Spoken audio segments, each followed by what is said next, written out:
Okay. First, I want to thank Joan for that wonderful introduction. Really appreciate you doing that introduction, and again, thank you so very much. I also want to congratulate the 2002 men's team.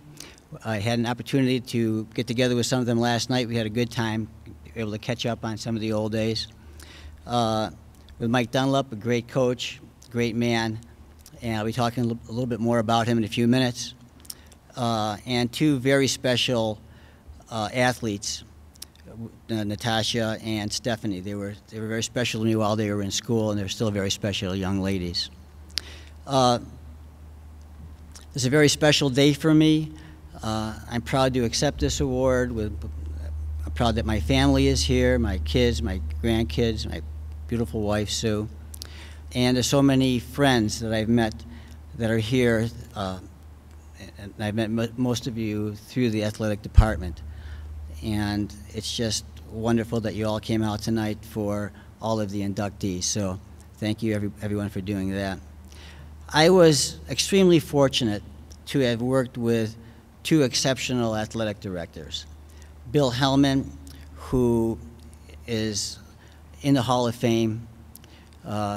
His plaque is out there, and Joan McDermott, who will someday have a full-size portrait of herself, hopefully out there in the Hall of Fame. When you look at the dates on all of these awards, they were dates when Joan McDermott was the athletic director. She is just an amazing person. She built this program to national prominence, and I applaud her and have applauded her over and over again for her accomplishments. Joan?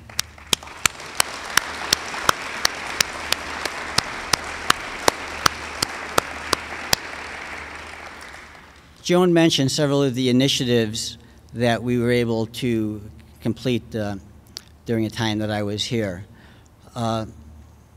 And I'm just going to go over a couple of them because there were other people involved, and in some cases people put their jobs on the line for athletics. When I first took over athletics, I would go to some of the practices, and there would be students coming to practice late, throwing their books down and getting dressed for practice. And there would also be students leaving practice early because they could only get their classes when they were available to them. It was very difficult for both the students and for the program. So one night I was home, and my daughter, raise your hand, Jen. I'm talking about my daughter, Jen, here. She of course knew I took over athletics, and she comes home and she's just livid, mad as can be. I go, what's the matter? She goes, I had to wait in line to register for classes. I had to be on a certain date, and then I find out that the athletes got to pre-register before the rest of the students. And as she's going through this "it's just not fair" thing, I'm thinking, oh my God, I just hugged her and said, that's it. That's what we're going to do at Metro. And she gives me one of these, no, you're not going to do that, Dad. And so we can all thank Jennifer for the idea, at least, of the unwittingly gave us that idea. But then I had to go to the registrar, Tom Gray, and ask him if he would mind having our 200 athletes register before the other 18,000 students on campus. And I knew that we were putting him on the line. He would have to hear about this from all the other student groups, all of the faculty, administrators, and throughout the school on why would he favor athletics. But you know what? Tom Gray approved it that day. He said, that's a great idea, let's do it. He went out on a limb for athletics, and it's just, you know, he's just a hero. There's heroes in every one of the accomplishments that we had. When I took over athletics, we had almost no scholarships. I don't know, Amy, how many scholarships we had in women's basketball, 2 maybe, and that was probably the 3rd highest after men's basketball and women's volleyball. Most of our sports had maybe a half of a scholarship, if you can imagine. The recruiting was pretty much posters on campus when they were going to start looking for students to play in our sports. It was whoever was here was able to be on one of our college sports.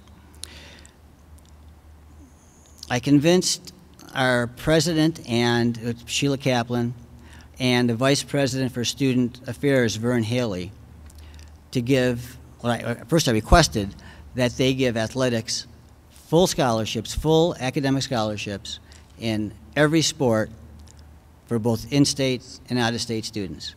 Now again, talk about going out on a limb. Why would they do this for athletics and not for everybody else on campus? But you know, they said yes. At the end of that meeting, they said yes, they would do that. And they went out on a really far on a limb. But think where we would be today if we didn't have the scholarships that we have in all of our sports. So again, some other heroes. Another hero, and again, I'm trying to get people that are directly affected, that you know what the decision meant. We had some pretty tough times between the 3 schools and Auraria. Auraria is the one that runs the campus, and they run this facility here. We went to Dean Wolf, who was in charge of Auraria, and asked him if he would give us more dedicated time for this gym. That was one of the requests that we had when Mike Dunlap came in. And again, he said yes, he would do that, going out on a limb with all of the other schools, all of the other student groups that use the gyms. But again, just another one of the heroes for Metro Athletics, and there were so many of them. And they were just wonderful people that did so much for us that nobody knows about. I mean, nobody got into that kind of a detail. I'm so proud of this recognition tonight. It means so much to me, and I am proud to be a Roadrunner. Thank you so very much.